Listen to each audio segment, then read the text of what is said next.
શક્તિ સિંહના નિવેદન પર હવે યજ્ઞેશ દવેએ પલટવાર કર્યો છે। ગુનેગાર કોઈ પણ હોય કાર્યવાહી થાય જ છે। ગુનેગારોને ઝડપથી સજા મળે તે માટે પાર્ટી કામ કરે છે। કોંગ્રેસના લોકો નકલી ડોક્ટરની ટીમ બનાવે છે, આપના નેતાઓ નકલી ઈડીની ટીમ બનાવે છે તેવો પણ કટાક્ષ યજ્ઞેશ દવેએ કર્યો।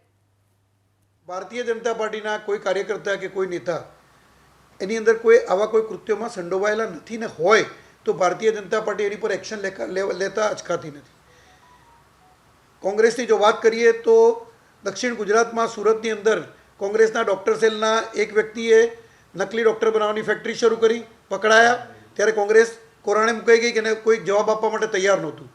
ત્યારે કોંગ્રેસના જ સમર્થનમાંથી ગુજરાતમાં અને ભારતમાં ચાલતી આમ આદમી પાર્ટી એના એક વ્યક્તિ નકલી ઈડીના અધિકારી બની અને કચ્છની અંદર લોકો પાસેથી પૈસા પડાવ્યા અને પૈસા પડાવીને એમાંથી એમના પાર્ટીનો ખર્ચ ભોગવ્યો ત્યારે કોંગ્રેસ કોઈ જવાબ આપવા આવી નથી।